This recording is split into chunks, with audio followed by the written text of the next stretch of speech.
الدكتور برد الصباح محمد سالم، يعني الرئيس التنفيذي للمؤسسة العربية الأوروبية للتنمية المستدامة وحقوق الإنسان. ولدينا رسالة يعني في إطار التنمية خصوصا، ولهذا يعني كان من الواجب باش نحضروا التظاهرة اللي هي تظاهرة الخيالة والطلباء أو ما يسمى بالنزاهة، وهو في الحقيقة موروث يعني لهذه المنطقة اللي هي منطقة تيسقلان، واللي تكون يعني مكون من مكونات واد نون ويعني المحيط ديالها. وهي في الحقيقة يعني الخيالة وغيرها شيء معروف في الماضي، واللي كان يعني من تظاهرات اللي كانت يعني جد مهمة، واللي كانت على تكون دوريا وسنويا.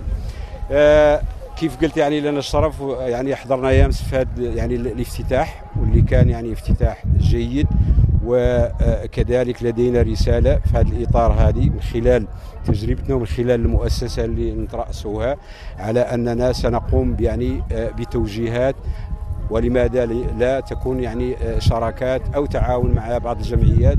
مثل هذه الجمعية هي جمعية سولادي يعني التضامن، وجمعية من تيسقنان، ويمكن يعني نقوم بشراكة أو تعاون في هذا الإطار هذا، خصوصا التنمية المستدامة. وهذا هو الموروث يعني، والهدف من التنمية المستدامة هو يعني أخذ الماضي وتطويره في يعني في الحاضر، وتركه يعني كما هو بتطوير للأجيال المقبلة. احنا الآن نتواجد بقرية تيسقنان، هذه القرية السجنانية اللي هي تعتبر من أقدم القرى بمنطقة واد نون، وبها موسم أو مهرجان ما يسمى بالنزاهة. ونزاهة عرفتها منطقة واد نون في بداية الخمسينات. بداية الخمسينات هي أول مرحلة اللي نعرف فيها قراءة القرآن والبارود. فيما سبق كيف أشار البارح سامي الصلح بأنه حقيقة هو من بعد جمع المحصول، يعني من بعد الحصاد والدراس ويعني جمع المحصول، تجتمع الطلبة ما يسمى بالطلبة ديال كل قبيلة يجتمعوا ويمرقوا خيلهم وبارودهم، ويبداوا من القرية. كانت يعني نزاهة ديال قبيلة الحسن كانت تنطلق من هذه القرية اللي هي قرية تيسقنان، لأنها قرية شرفاء وقرية أهل القرآن.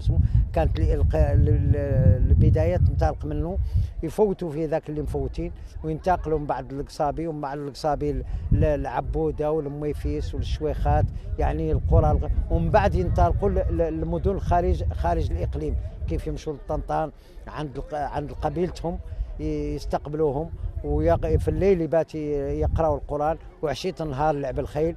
وهذه العادة حقيقة أن هذا المهرجان اللي حيا ذيك العادة، عادة نزاهة.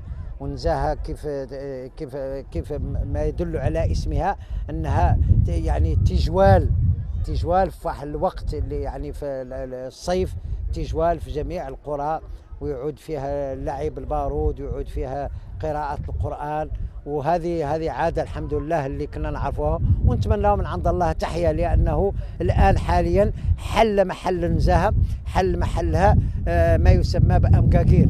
عاد المهرجانات وأمقاقير هما اللي تقيسهم الخيل، ولكن ذاك جانب الطلبة هو اللي أسقط مات خالق.